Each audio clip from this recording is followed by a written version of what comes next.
Hola chiquis, bienvenidos a Logidev. El día de hoy hablaremos sobre Code Quality o calidad de código, muy importante al momento de desarrollar nuestras aplicaciones, independientemente del lenguaje de programación o el framework que estés utilizando. Pero no solamente nos enfocaremos en el código, sino que también veremos temas de arquitectura de proyecto, cómo es que deberíamos de estructurar nuestra aplicación, en este caso enfocado en Angular. Y bueno, antes de iniciar, no te olvides suscribirte al canal, compartir el video y si te ayudó, pues te dejo ahí un link donde me puedes brindar un café si es que gustas. Y sin más, comencemos. Ok chicos, la presentación del día de hoy es o se llama Code Quality en Angular, ¿ok? Pero como ya mencioné, vamos a ver primero ciertos conceptos sobre qué es Code Quality y cómo ir aplicándolo en un proyecto de Angular, ¿ok? Vamos a dividir toda esta sección en dos partes, ¿ok? En este primer video vamos a ver qué es Code Quality, vamos a hablar un poco de qué cosas podemos aplicar para mejorar nosotros como desarrolladores al momento de, pues, de programar y también cómo podríamos aplicar Code Quality dentro de la arquitectura de proyecto para poder iniciar recién a desarrollar pues una aplicación Angular. Así que bueno, vayamos ahí. Code Quality en Angular.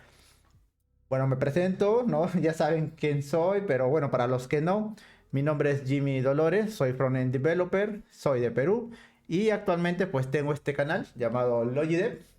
¿Ok? Y si por ahí alguien tuviese alguna duda para que lo pueda ayudar, tal vez, ¿no? Alguna consulta, pueden escribirme a mi Twitter o a mi Instagram y yo estaré muy gustoso de poder ayudarlos. Ok, chicos, hablemos de Clean Code. ¿Qué es Clean Code? ¿Ok? El código está limpio cuando los desarrolladores que no sean el autor original también lo pueden leer fácilmente. Hablar de clean code es básicamente hablar pues de la buena escritura y legibilidad al momento de desarrollar. De tal manera que otros desarrolladores puedan entender el código sin ningún problema. Acá tenemos una pequeña imagen donde dice que básicamente que la verdadera validación de respecto a la calidad de código es de acuerdo a la calidad de WTFs por minuto que pueda salir al momento de revisar el código. ¿A cuándo de nosotros no nos ha pasado que nos integramos a un proyecto que ya, el cual ya está muy avanzado, ¿no? Y digamos que ingresas a una empresa y te dan tus actividades, te lanzan tus actividades y al momento de leer el código te das con la sorpresa que es muy difícil de entender, o sea, no lo entiendes, tienes que estar preguntando a otros desarrolladores qué es lo que hace el código o qué significa tal cosa, ¿verdad? Puedes encontrar variables que no te dan a entender qué significa, funciones, métodos, clases, archivos, carpetas, etcétera. Entonces, vas a invertir más tiempo en tratar de investigar qué es lo que hace esa parte de código, qué significa cada uno de los elementos, que en resolver directamente el problema. Y eso aplica, o eso pasa básicamente porque no se está aplicando Clean Code, no se está aplicando buenas prácticas de programación. Las buenas prácticas nos van a ayudar a nosotros a mejorar como programadores. Y Clean Code básicamente es eso, promulga todo eso, el buen desarrollo. El Clean Code no es un conjunto de reglas estrictas, sino una serie de principios que ayudan a producir código intuitivo y fácil de modificar. Eso es Clean Code. Nosotros como desarrolladores tenemos que enfocarnos en mejorar cada día. Ok, puedes ser un junior que recién está iniciando y tal vez tuviste la mala suerte de que en tu universidad o instituto no te enseñaron todo esto. Pero al menos en este video te trato de explicar que empieces a adoptar estas buenas prácticas, ¿ok? Que simplemente desde el momento en que tú empiezas a nombrar una variable o un método muy específicamente, ya estás aplicando Clean Code, porque estás dando a entender qué es lo que quieres hacer en determinada variable, nombre de archivo, nombre de función, etcétera. Entonces, Clean Code es básicamente eso. ¿Y por qué deberíamos escribir código limpio? Acá he enumerado unos cuantos guiones para poder determinar el por qué debes empezar a hacer esto. Un código limpio será fácil de modificar y de mantener por el equipo. Nuevamente a lo que hemos explicado. Si tú escribes bien tu codificación, es decir, nombras bien tus clases, tus variables, tus métodos, funciones, carpetas, archivos y en general los nombras muy bien, entonces un desarrollador lo va a poder interpretar de una manera más simple. O si hace preguntas, van a ser mínimas, ¿ok? Entonces un código limpio va a ser fácil de modificar y mantener por todo el equipo. Y acá hay una frase que yo siempre digo y soy partidario de que esto suceda. Y es que tú tienes que limpiar tu código por respeto a tus compañeros. Mire, cuando tú desarrollas un código, está bien, tú puedes haber desarrollado determinada funcionalidad, ¿no? Y en el proceso has creado carpetas, archivos, etcétera. Pero no significa que tú te vas a encargar también del mantenimiento. Puede que el proyecto dure 5 años, pero tú ya no estás. Entonces, ¿quién se lleva toda esa carga? Se llevan los otros desarrolladores. Y está bien, tú puedes decir, bueno, ya no estoy en esa empresa, pero no es la idea, ¿ok? Uno como desarrollador tiene que empezar a ser más legible y eso hablará mejor de ti. Y al escribir un código limpio, pues ahorras el trabajo a los demás de tu equipo, ¿ok? Entonces empieza a limpiar tu código por respeto a tus compañeros. En un código limpio será más fácil para el equipo detectar los errores que se produzcan. Por ejemplo, ¿cuántos de nosotros no hemos tenido la oportunidad de estar viendo código en un determinado proyecto y tenemos métodos enormes, funciones enormes, que por ejemplo tal vez el método se llame SaveUser, pero vas viendo el código y no solamente guarda el usuario, sino va a la base de datos tal vez, consulta determinado valor para realizar ciertas validaciones y después recién guardar el usuario. Entonces ahí esa función está haciendo cosas de más de lo que realmente dice. Y a esto se le llama responsabilidad única. Entonces, este tipo de cosas lo podríamos aminorar separándolo por funciones pequeñas. Y al separarlo por funciones o métodos más pequeños, haces mejor la trazabilidad del error. Entonces te enfocas únicamente en atacar dicha porción de código y sin afectar a los demás. Una parte de escribir código limpio, pues es eso, ¿no? Empezar a dividir mejor nuestros métodos o funciones, inclusive clases o archivos, de tal manera que podamos encontrar el error de una manera más rápida. Esto se llama trazabilidad del error. Si nuestro código no lo entendemos nosotros mismos, ¿cómo pretendemos que otro lo entienda? Como experiencia, a mí me tocó trabajar acá en Perú para un proyecto del Estado peruano, que les comento esto. Y pues me encontré con el clásico gurú, ese que lo sabe todo, que es el que tiene muchos años en el proyecto y que pues en mi caso yo entré a resolver determinado problema. En ese entonces estaba trabajando con un lenguaje llamado Java, ¿ok? Y era una rutina súper enorme que no se entendía demasiado. ¿Por qué? Tenías variables, por ejemplo, que solamente eran abreviaciones y que tenía que irme a la documentación de sus nomenclaturas para poder entender qué significan esas cosas, las funciones muy mal llamadas, etcétera, y hacían rutinas extrañas. Pero al final este gurú pues, de todo el proyecto viene y me dice, es muy fácil de entender, ven, te explico. Entonces yo me pregunto, ok, si es fácil, entonces ¿por qué no lo puedo entender?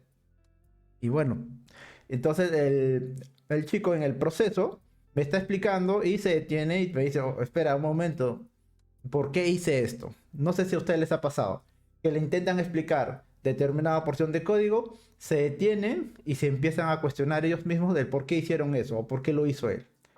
Entonces, si tú mismo no entiendes tu código, ¿cómo pretendes que lo demás lo entienda? Entonces, es que empieza a escribir código limpio. Sé más intuitivo al momento de declarar tus variables, tus funciones, tus nombres de clases, etcétera. Y esto va con lo demás, el siguiente punto. Nuestro código no es de nuestra propiedad, chicos. Es propiedad del equipo, el actual y el futuro. ¿Ok? Tú no desarrollas únicamente para ti, tú desarrollas para todo el equipo. Si estás trabajando tú únicamente el proyecto, pues bien, adelante, no hay problema. Pero generalmente en el mundo laboral trabajas con más de una persona, ¿verdad? Con más de dos, incluso de tres, cinco, puede ser varios.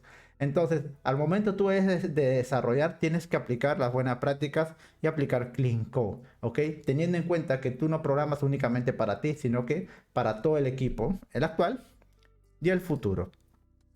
Un código limpio ayuda a que las nuevas incorporaciones sean más productivas y más rápidamente. ¿A qué se refiere con esto? Tú al escribir código limpio ya te separas muy bien tus funciones, nombras muy bien tus clases, tus archivos, tus carpetas y entra, por ejemplo, digamos un junior, entra a la empresa a hacer determinada función, ¿no? Como tú ya has aplicado Clean Code, Entonces, para el junior se le va a hacer muy fácil interpretar qué es lo que está pasando, qué es lo que hace determinada clase, qué contiene, qué hace determinada función, método, y las preguntas van a ser menores. ¿Ok? Entonces, de eso agiliza el proceso de aprendizaje sobre el proyecto que se está realizando y por ende, pues se gana tiempo y el proyecto crece sin ningún problema. Entonces, estas son cositas que he enumerado que deberíamos de tener en cuenta, ¿ok?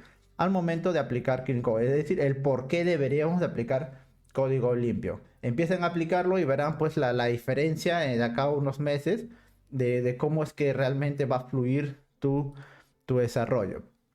Ok, ya hablamos de qué es Clean Code, por qué deberíamos hacerlo, cómo tal vez, pero vamos a entrar un poco más adentro en el cómo escribir código limpio, ¿ok?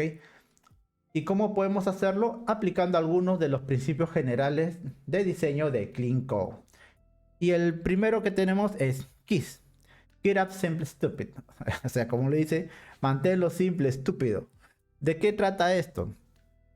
Acá, si pueden ver, tenemos una pequeña porción de código que es básicamente una función que recibe un array de números, ¿ok? Este es un ejemplo súper básico, ¿ok?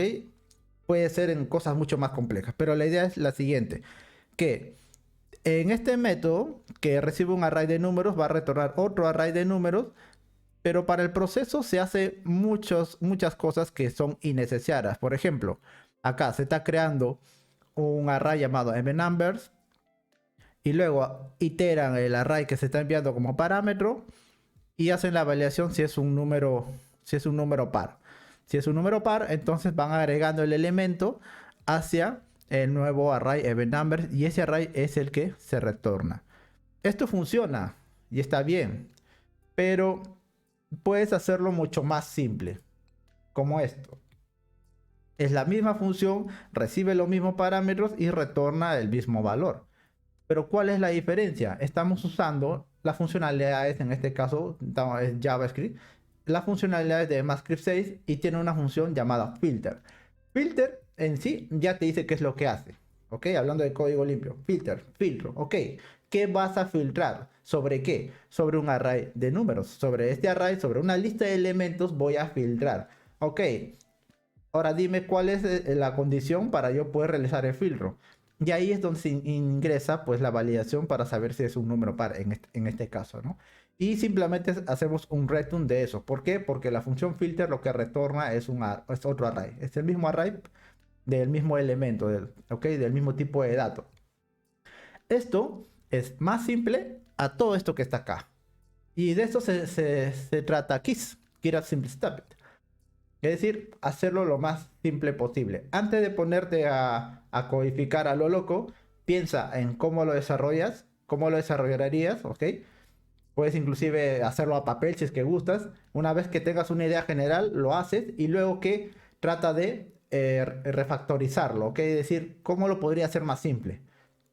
Pero tampoco no caer en el tema que, ok, lo hago tan simple que ya y meto abstracciones. No, simplemente que sea simple según la funcionalidad que se necesita y que se pueda entender, ¿ok?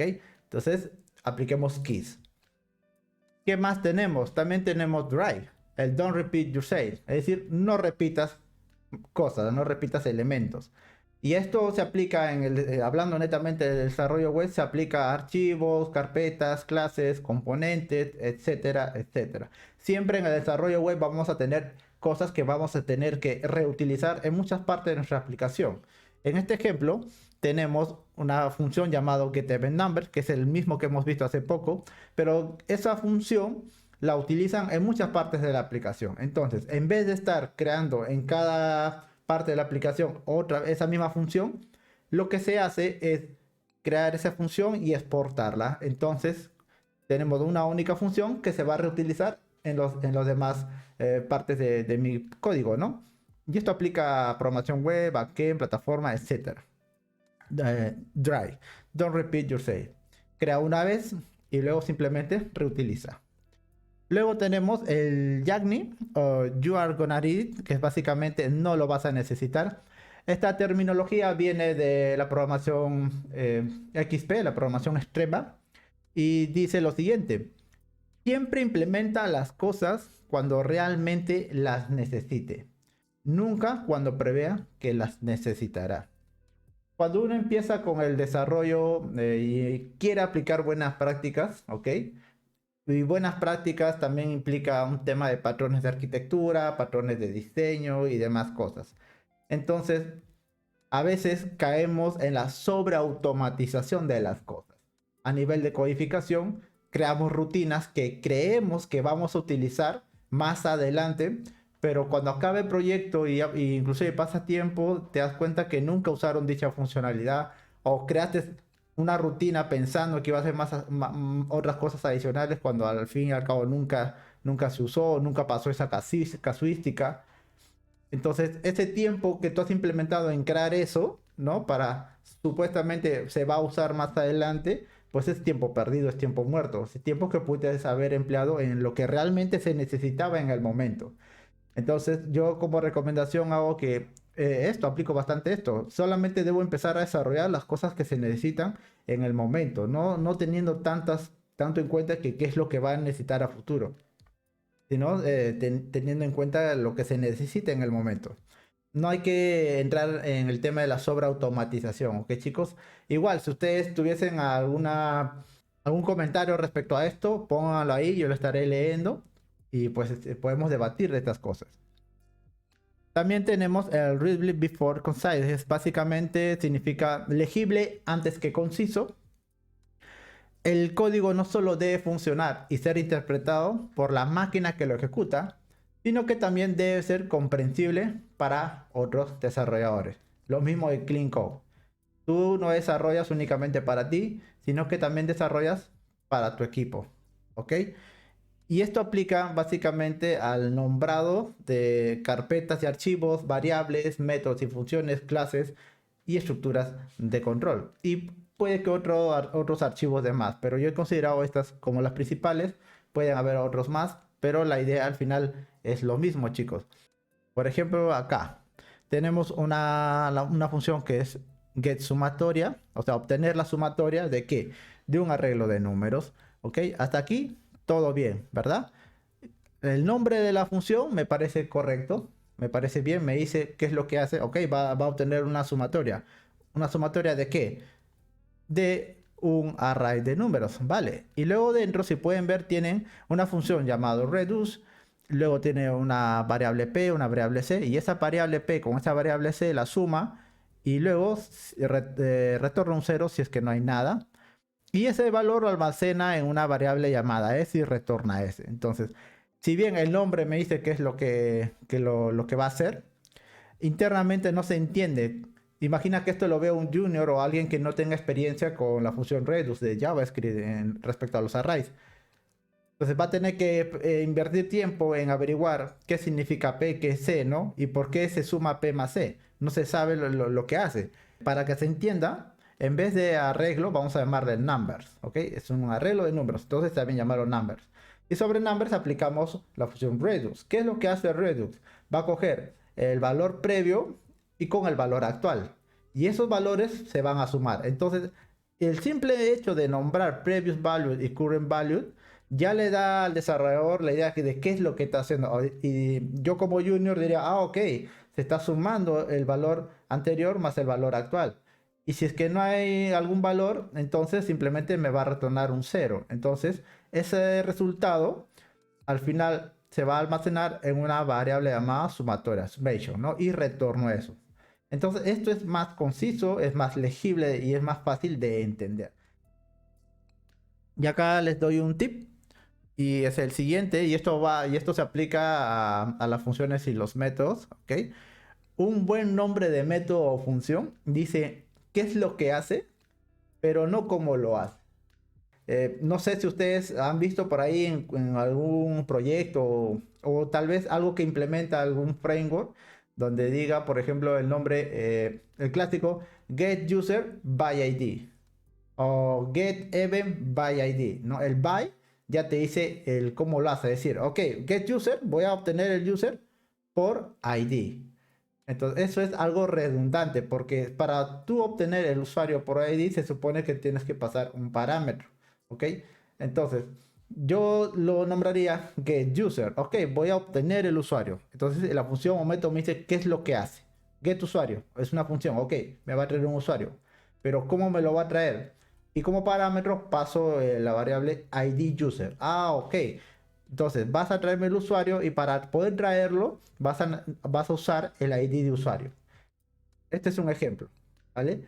La idea es pues que nombres muy bien tus métodos y funciones, pero siempre teniendo en cuenta que el nombrado tiene que darte a entender qué es lo que hace, pero no cómo lo hace. A ti no te importa, simplemente te interesa ver qué es lo que hace.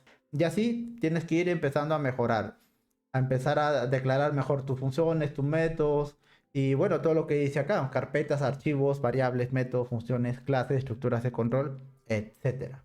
¿Ok? Hay que aplicar código limpio de esa manera. Y si quisieras aprender mucho más sobre Clean Code, entonces te recomiendo estos dos libros, ¿ok? Son muy buenos, muy interesantes. Uno de ellos es el libro de Clean Code, propio de lo que estamos hablando, que es escrito por Robert Martin, ¿vale?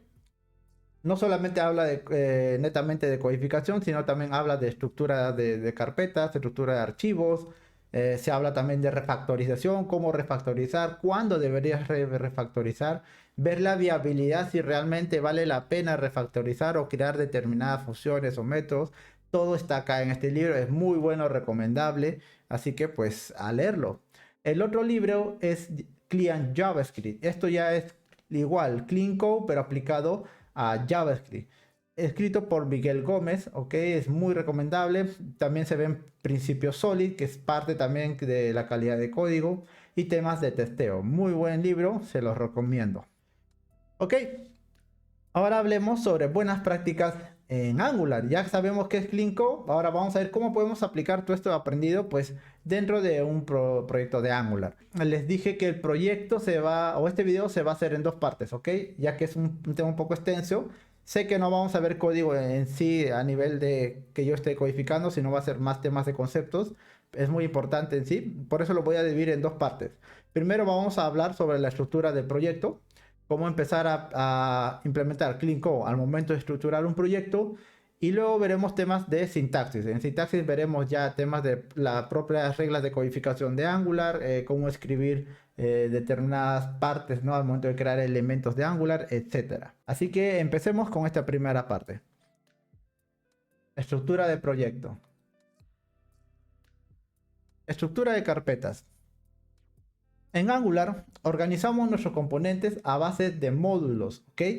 Así que es una decisión crítica qué estrategia de módulo usar según el proyecto a realizar.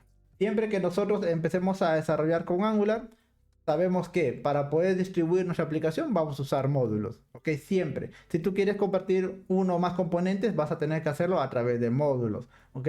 Hoy en día existe en Angular 14, al momento de hacer este video estamos en la versión 14, ¿ok? Hoy en día existen los standalone components, que al final se van a comportar como un módulo y de esa manera reutilizarlo, pero al fin y al cabo es lo mismo. Vamos a tener que empezar a distribuir nuestro proyecto, nuestras carpetas en base a módulos, así que es una parte crítica el saber qué estrategia de modularización vamos a utilizar. Tenemos las siguientes opciones para poder hacer la distribución con módulos. Primero es todo en un módulo. Luego tenemos un módulo por componente, un módulo por características o vista. Tenemos estas tres opciones. Y la información que les estoy brindando es sacada de un artículo llamado Angular Modulus Best Practice del 2021, escrito por Chris Kohler. Pero les voy a poner el link de donde se publica este artículo y hay cosas muy interesantes, ¿ok? Y a mí me parecen que es lo que se necesita realmente hoy en día para poder empezar a desarrollar con Angular. Empecemos por la primera estrategia, que es todo en un solo módulo. Es decir, tú creas tu proyecto, ¿verdad? Y usando la CLI y se te crea un módulo por defecto que es el app module. Y cada vez que tú creas un componente, todo se va incorporando en el app module. No solamente componentes, tienes directivas, puedes tener interceptores, war, etcétera. Pero todas estas cosas se van insertando en el Angular module, en el app module, perdón. Y básicamente es trabajarlo así, ¿no? Todo va en el add module, luego haces una compilación de eso y levantas tu proyecto. Y funciona. Al fin y al cabo, cuando vemos acá en este ejemplo, el bundle se va a ver de esta manera. En la sección will output vemos que la compilación, dentro de la compilación se va a crear un archivo main.js, ¿ok? Ese JS se va a cargar en el browser y va a contener todos los componentes que están acá. Este es un ejemplo. Recuerda que no solamente puede haber componentes, puede haber directivas y demás elementos de Angular. Este enfoque es muy simple, pero tiene algunas desventajas. Primero, el tamaño. Al estar todo en un solo módulo, lo que pasa es que incrementa el tamaño del bundle, del compilado final. Y al aumentar el tamaño del bundle, quiere decir que va a afectar en el tiempo de carga en el browser, ¿verdad? Va a afectar el renderizado. También tenemos un pequeño problema con el tema de la seguridad, ya que no estamos aplicando seguridad a determinadas rutas de componentes, ¿verdad? Ya que todo se está descargando de manera directa, tal vez no se está aplicando, no se puede aplicar bien lazy loading, etc. Y pues el tema del mantenimiento es mucho más engorroso de hacerlo. Digamos que todos estos componentes interactúan entre sí y uno de ellos falla. Entonces basta que uno falla y va a replicar el error a otro posiblemente. Entonces puede que arreglemos el fallo en un lado, pero ese arreglo que estamos haciendo en determinado elemento afecta a que otro elemento no funcione de manera correcta. Entonces es muy tedioso trabajar el mantenimiento de una aplicación si lo tenemos en uno solo, ¿no? Y lo mismo pues para el tema del testeo. Ya no puedes hacer, o va a ser un poco engorroso hacer el testeo unitario de nuestros componentes o las pruebas en tu web. Este enfoque podría funcionar para aplicaciones muy pequeñas, demos tal vez, o pruebas de conceptos. O sea, solamente lo usaría para eso. Meto todo en un solo módulo para simplemente hacer mis demos, aplicaciones súper pequeñas y algunas pruebas de concepto. Luego tenemos la estrategia un módulo por componente. ¿De qué trata esto? Esto indica que cada cada componente va a tener un módulo. ¿Ok? Es decir, dentro de un módulo solamente va a existir un único componente. Y así es como vamos a empezar a distribuir nuestra aplicación. ¿Y esto de qué es lo que hace? Acá en el ejemplo, en la imagen, si pueden ver, tenemos acá un HomeView Module y HomeView Module incorpora al componente HomeView. ¿Ok? Luego, ese componente se puede utilizar dentro del componente horizontal. Y lo único que tienes que hacer que es importar el módulo HomeView Module dentro del módulo de horizontal. Y así vamos a empezar a compartir componentes a través de módulos, ¿ok? Y como ya estamos trabajando con módulos, ya podemos aplicar la carga perezosa, podemos aplicar lazy loading, ¿verdad? El trabajar de esta manera nos da muchas ventajas, ¿ok? Por ejemplo, las primeras ventajas, la primera ventaja, acá hay un pequeño error, ¿ok? De sintaxis, no la vean acá, esta parte me he equivocado, chicos. Este enfoque es muy simple, pero tiene algunas desventajas. Esto no tiene nada que ver, ¿vale? Ahí mil disculpas, error de tipografía. Pero las ventajas de trabajar con esto es que tenemos gestión de dependencias, ¿ok? Al estar cada componente dentro de un módulo, van a administrar sus propias dependencias. Entonces, ya no van a interferir con otro componente. Es decir, si tengo un componente A que incorpora un componente B, si el componente B falla, el componente A va a seguir funcionando. ¿Por qué? Porque el componente B no depende del componente A, es totalmente independiente. Entonces sus dependencias van a ser autónomas hacia ese componente. Y eso es genial. Y las pruebas de desarrollo van a ser mucho más eficaces. No vas a perder tanto tiempo en hacer la trazabilidad del error, hacer tus propios testeos, etcétera.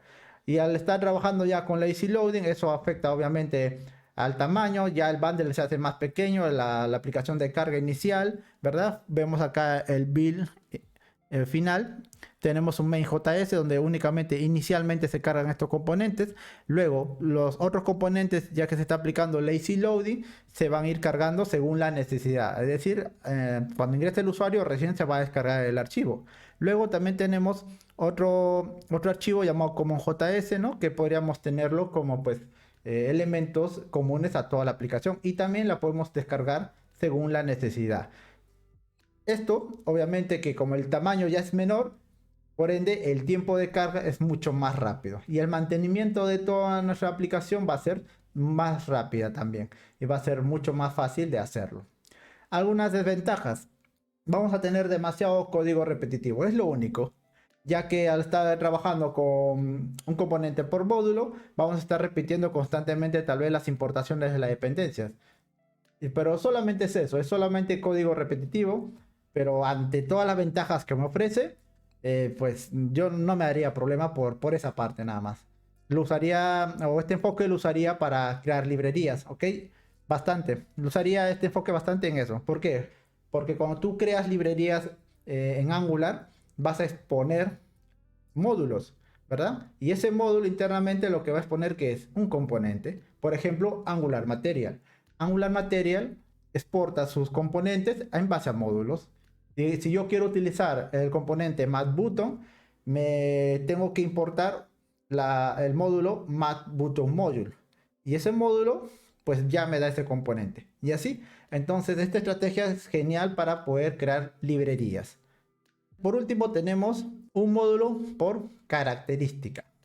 Y esta es la recomendada por la propia documentación de Angular y es la que predomina hoy en día en el mercado. ¿Cuáles son las ventajas de trabajar con esto? El tamaño es óptimo al revés de los paquetes, ¿ok?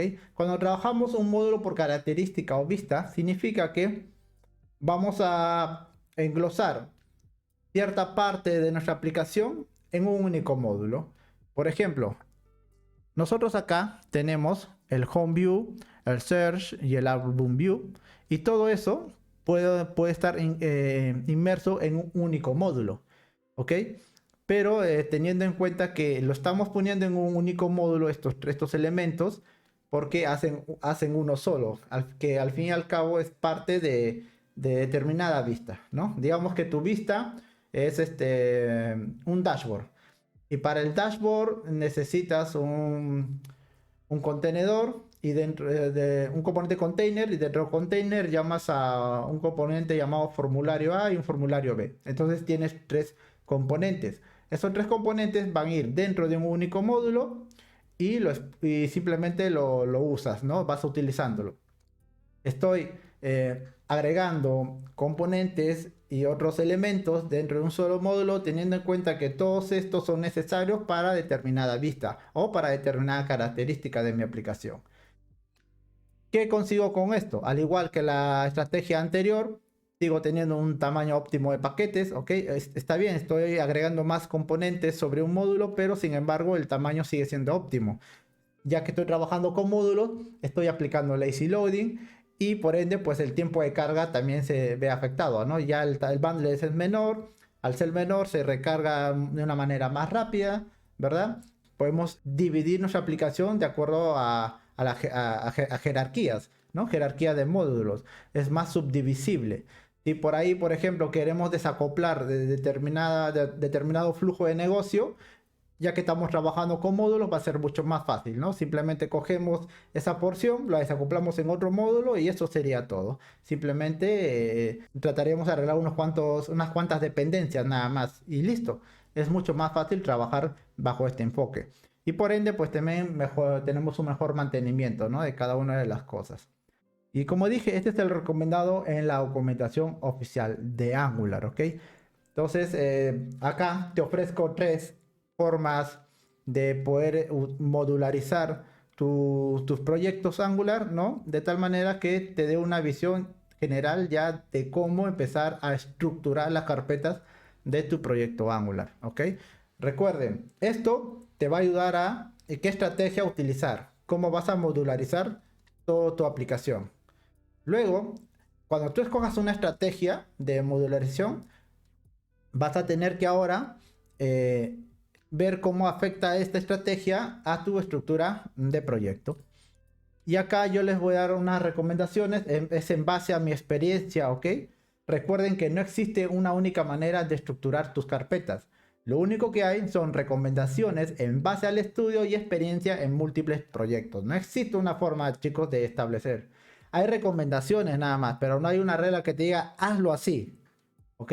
Y eso aplica a la codificación también. No existe una regla donde te diga programa así, hazlo así. No. Existen recomendaciones y ya depende de ti si las usas o no. Todo va a depender de qué es lo que quieras lograr y a lo que está enfocado el proyecto. Ok, en mi caso, yo les voy a dar la forma en que trabajo en mi estructuración de carpetas y es la siguiente, es la que ustedes ven acá. Yo soy partidario de meter todo dentro de la carpeta app. Por ahí hay gente que saca cosas de la carpeta app y lo pone directamente en source. pero como digo, es cada quien cómo es que se acomoda mejor, ¿no? A lo que está haciendo. Tal vez para otras personas le funciona trabajar así, ¿vale? En mi caso les voy a explicar lo que yo hago dentro de la carpeta que te crea, ¿no? La CLI de Angular, ingreso una carpeta llamada Business. Una carpeta general, ¿ok? Business. Tengo otra carpeta general llamada Commons y otra carpeta general llamada Page. Y luego, pues, el módulo, los módulos principales raíz, ¿no? El add module. Eso lo dejo ahí, tal cual. Tengo estas tres carpetas principales, ¿ok? Esa es mi estructura inicial, la principal. Luego, paso a explicar qué es lo que ingreso en cada carpeta. Dentro de la carpeta Page, inserto las rutas o páginas que existen en mi web, ¿ok? Esta carpeta Page representa esas rutas, las rutas que hay en mi página, ¿ok? Con esto, el desarrollador podrá identificar más rápido dónde es que debe empezar sus actividades. Los componentes se encargarán de mostrar información y realizar tareas muy básicas. ¿Por qué lo trabajo de esa manera? Porque hoy en día se trabaja bastante con equipos separados. Por ejemplo, tú eres del equipo de frontend y te dedicas a desarrollar nada más, pero tienes un equipo de QA. Ahora, los chicos de QA te van a enviar a ti las incidencias, ¿verdad? Pero no te van a decir, ok, mira, se está cayendo en la línea tal, en el método tal, en la función tal. No te lo dicen.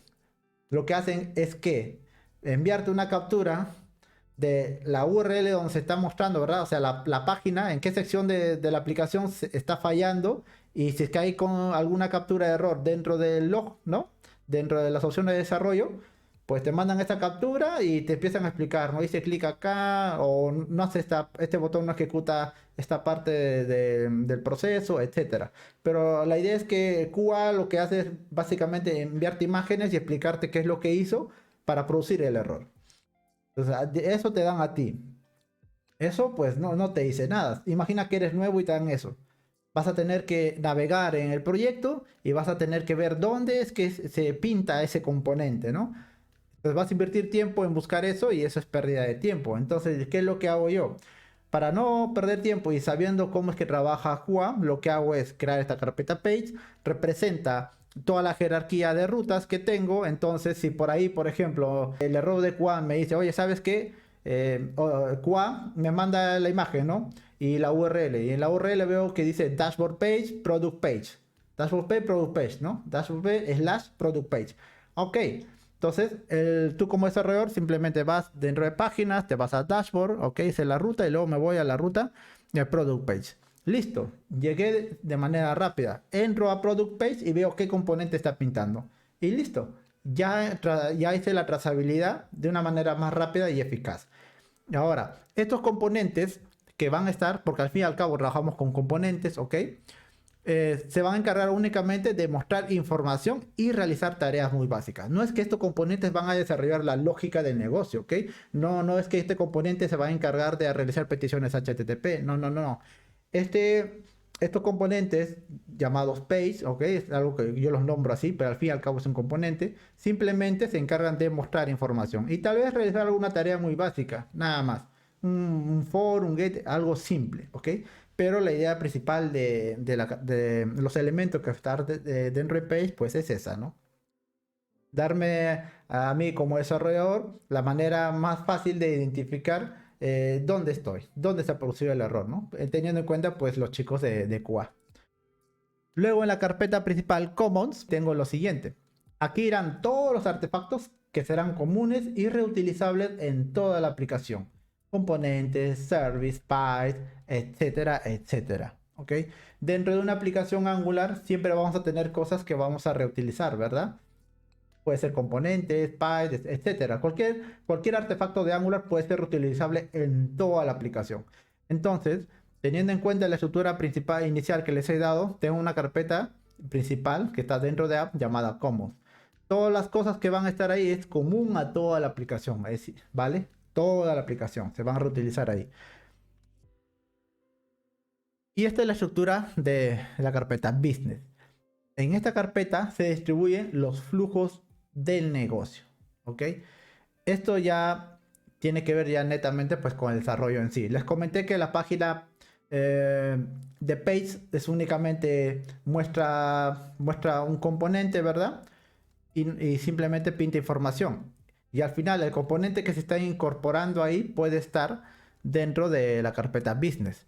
Digamos que para mostrar acá, queremos ver algo de login page o de register page. Queremos hacer algo. Entonces, por acá voy a tener dentro de la carpeta business el flujo de out. ¿Ok? Dentro de out tenemos todo lo que tenga que ver con autenticación, por ejemplo. Puede ser login, puede ser registro, recuperar contraseña, o no, un recovery, un restore, etcétera. Todo ese flujo va a estar acá. Pero en general el flujo se llama out, ¿ok? Y cuando tú empiezas a desarrollar y trabajas para empresas, básicamente es eso. Lo que vas a desarrollar es un flujo de negocios, ¿no? Los proyectos no son pequeños, son grandes. Y un proyecto grande pues tiene muchos flujos de negocio. Entonces tenemos que empezar a hacer una jerarquía por cada flujo. En este ejemplo, de manera básica, doy a entender que tengo los flujos de venta, de mantenimientos y de autenticación, todo lo que tenga que ver con mouse, por ejemplo, ¿no? En el flujo de ventas tengo subflujos. Uno de ellos es ventas por usuario, no, ventas de usuario y ventas de administrador, ¿no? Es un ejemplo, ¿no? Y luego, cada subflujo también puede tener sus propios archivos comunes, pero únicamente son comunes dentro de ese flujo. Entonces, también podría tener su carpeta commons. Entonces, de esta manera, esto se puede ir replicando. Puede que el subflujo tenga otro subflujo más y ese subflujo tenga cosas comunes dentro de ese proceso. Y así sucesivamente. Entonces, esto me permite a mí escalar mi proyecto de una manera más rápida, ¿no? Y sin afectar a los demás. Y así sucesivamente. Entonces, básicamente todo el trabajo viene acá, dentro de business, ¿vale? Y bueno, chicos, eso es la forma en que yo trabajo lo que es la estructuración de carpetas. Puede que les ayude, puede que no. Puede que simplemente cogen cierta parte de cómo está estructurado y lo aplican a su proyecto. Pero la idea es, pues, de hacer una estructuración de proyecto en base a la modularización que hayas escogido, ¿no? La estrategia y empezar a construir. Bueno, espero que esto les ayude y pues esto es todo por la parte de la estructuración de carpeta. Luego, una vez que tú has definido qué estrategia para modularizar, ya sabes cómo distribuir tus carpetas, ahora viene a aplicar, vas a aplicar Clean Code a tus proyectos de Angular, en este caso a los archivos. Y uno de ellos es SRP, Single Responsible Principle, principio de responsabilidad única. Cada archivo tiene un único propósito, ¿ok? Y eso aplica a los componentes, Service Py y los demás artefactos que hay en Angular. Al fin y al cabo, cuando tú creas un componente, ¿vale? Como ejemplo, vamos a agarrar el componente. Cuando tú creas un componente, al fin y al cabo, ¿qué es? Es una clase, ¿verdad? Es un archivo de TypeScript y dentro tienes un export class y el nombre de la clase. Pero como es un archivo, también puedo crear más clases dentro de ese mismo archivo. Pero eso es una mala práctica, ¿ok? Entonces cada archivo tiene que dedicarse a lo que hace. Si es un componente, ok, es un único componente, no tiene que haber más clases. Si es un Py, punto, no tiene que haber más cosas. Lo mismo para los services, directivas, guard, etcétera. Responsabilidad única de archivos, ¿ok, chicos? Hay que tener en cuenta eso. Nombrado de archivos y carpetas. Ya que hemos hablado de Inclinco, hemos hablado también de los nombrados, ¿verdad? Un buen nombre da a entender mucho mejor las cosas. Vamos a seguir un mismo patrón. Primero va la característica del archivo, seguido del tipo, separado por un punto. Y esto, fuera de ser una buena práctica, es una convención que nos da Angular, ¿verdad? Es primero, y primero va la característica del elemento, en este caso es un componente llamado container. Punto, el tipo, ¿qué es? Es un componente, ok, entonces ponemos compone. Y luego simplemente la extensión del archivo, ¿vale? Y siempre vamos a trabajar así. Digamos que tú creas tus propios elementos, entonces vas a seguir lo mismo, la misma convención. En caso tengas nombres compuestos, vas a utilizar como separador un guión, ¿ok? Siempre debes trabajarlo así, con guión. Es lo recomendable, es lo que te recomiendo. No es que te estoy obligando, pero es la convención y la buena práctica que inclusive Angular nos dice, ¿ok? Salvo pues que tu proyecto te obliguen a escribir, no, los nombres de todos mis archivos son en camel case o uppercase. Entonces pues ahí ya no tienes de otra. Vas a tener que configurar tus elementos de esa manera. Pero es por algo que la empresa te está imponiendo. No es que sea lo ideal, ¿vale? Hay que tener en cuenta eso. El nombre de una carpeta debe describir su contenido. Ok, por ejemplo, acá tengo una carpeta llamada share. Share se entiende, ok, compartidos. Vale, ¿qué vas a compartir? Share describe el contenido. ¿Qué voy a compartir? Componentes, módulos, ¿vale? Y dentro de Share, yo tengo módulos y dentro de módulos, pues, ¿qué es lo que tiene que haber? Módulos. Si yo llamo a la carpeta módulos y dentro veo componentes y directivas, entonces estamos mal. Estamos mal, porque si yo le he puesto módulos, lo que tengo que ver son módulos, ¿ok? Entonces, el nombre de una carpeta debe escribir su contenido. Ojo ahí, a tener en cuenta. Todas estas cositas tal vez te parezcan innecesarias, pero cuando el proyecto es grande y son muchas personas los que trabajan, vas a ver que lo que tanto importa esto. Ok, ¿qué más podemos configurar para empezar a desarrollar, para mejorar nuestra aplicación?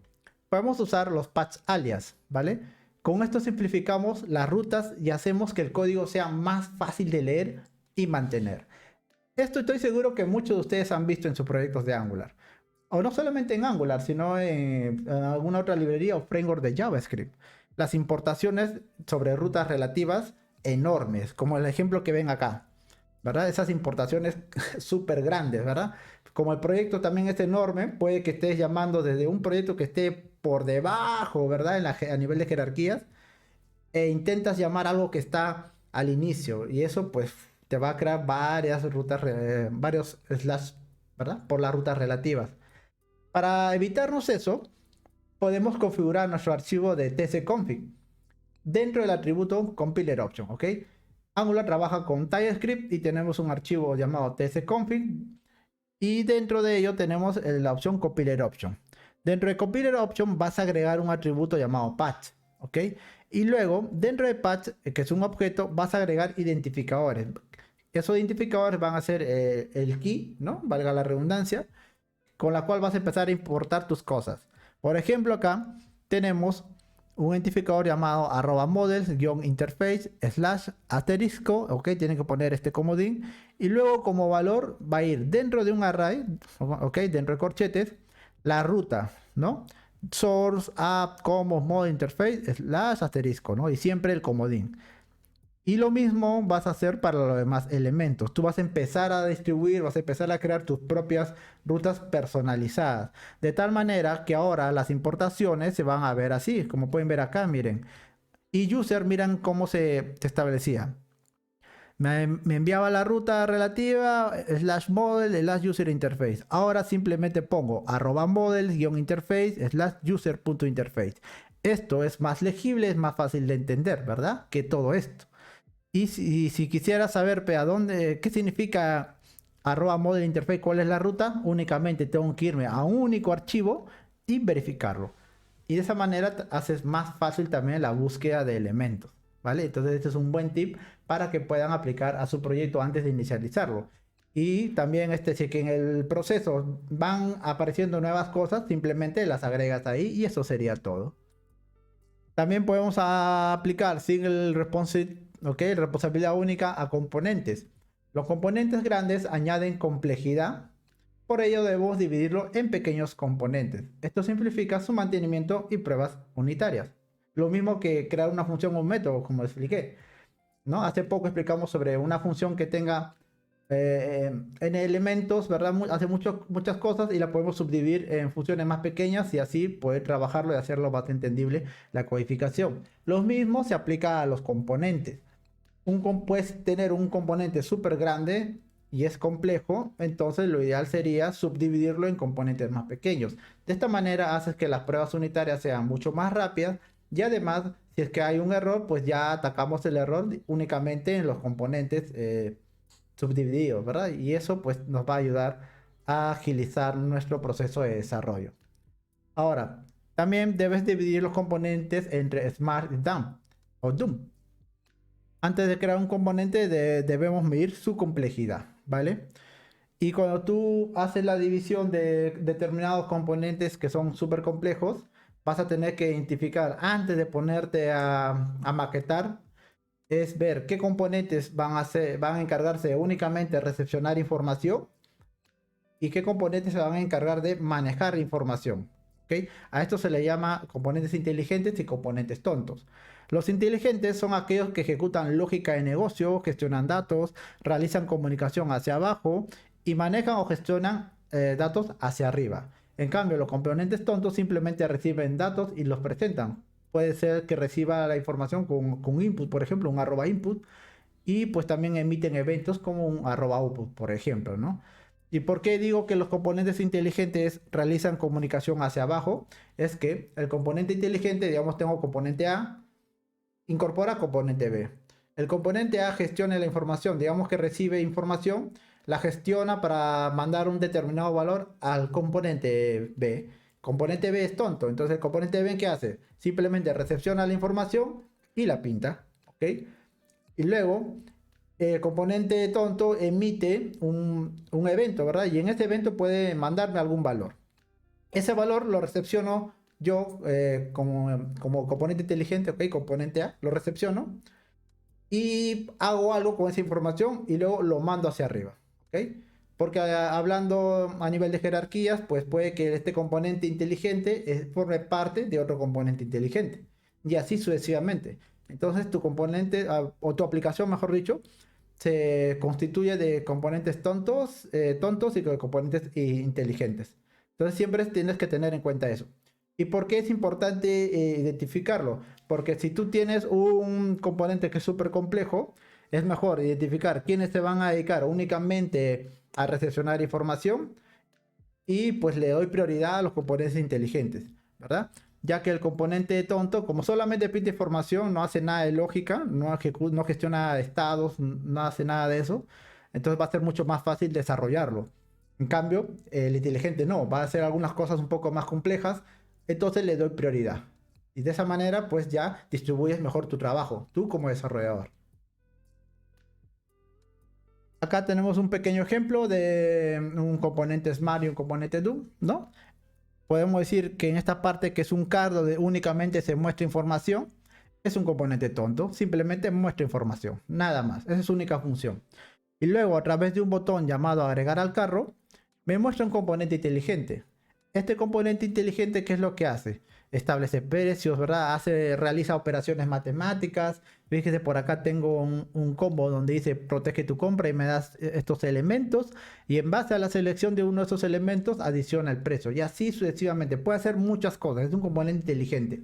El cual se va a comunicar con otro componente.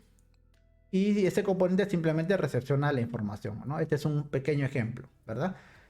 A rasgos, pues podría funcionar así, pero eso también depende de lo que tú hagas, ¿no? Luego, ¿qué más podemos hacer dentro de un proyecto de Angular? Podemos hacer o podemos usar un gestor de estados, ¿ok? Pero solo si el proyecto lo amerita, ¿vale? Pero, ¿qué es qué es el estado? Básicamente se refiere al valor de las variables de nuestros componentes o aplicación en un momento determinado. Cuando los valores cambian, decimos que el estado muta. Eso es el estado. Es básicamente los valores que van a estar dentro de la aplicación y van a ir cambiando en el tiempo. ¿Ok? Entonces, para ello se usa Redux. ¿Ok? Redux es el patrón de arquitectura de datos que implementa un flujo de la información sencillo y predecible, adoptado por numerosos frameworks y aplicaciones avanzadas. Cuando nosotros empezamos a trabajar un proyecto y es súper grande, el estar compartiendo información ya se vuelve engorroso. Por ejemplo, si tenemos muchos componentes, ya no es factible usar el arroba input y el arroba output para poder realizar la comunicación. ¿Qué usamos? Usamos service, ¿verdad? A través de los observable empezamos a enviar información y recepcionar información, ¿verdad? Creamos un behavior subject o un subject y bueno, básicamente es crear nuestro patrón observer para poder empezar a comunicarnos con los demás componentes. Y llega un momento en que esto ya el proyecto se vuelve demasiado grande y tienes muchos service, se te complica gestionar bien los valores, es todo un lío. Entonces para ello nace Redux, donde dice, oye, ¿sabes qué? Tengamos todos los valores o gestionemos todos los valores, ¿no? Los estados dentro de un solo lugar. Ese lugar se llama Store. Y luego cada componente, si quiere un valor, ¿no? Simplemente tiene que ir al store, y lo saca. Y si el componente quiere enviar cambios a determinada variable, simplemente accede al store y lo cambia. Y eso sería todo. Entonces, básicamente Redux funciona así. Hay muchas cosas más, ¿ok? Pero la idea no es entrar en eso.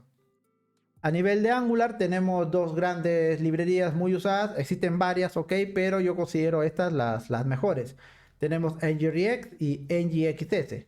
Son dos librerías que implementan el patrón Redux y te ayudan a ti a gestionar el estado de tu aplicación Angular. Así que podrías también implementar esto si es que gustas, ¿vale?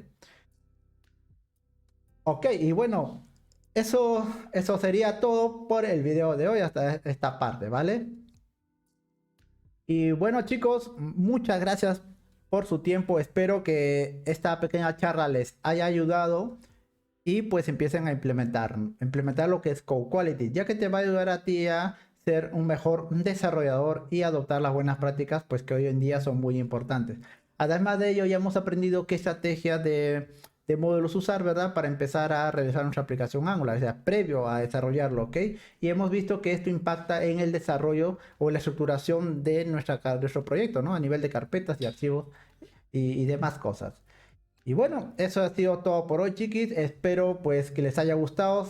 Si te gustó el video, no te olvides suscribirte, compartir este video y de esa manera me estás ayudando a generar más contenido. Mi nombre es Jimmy y esto fue el Hoy de... Hasta la próxima.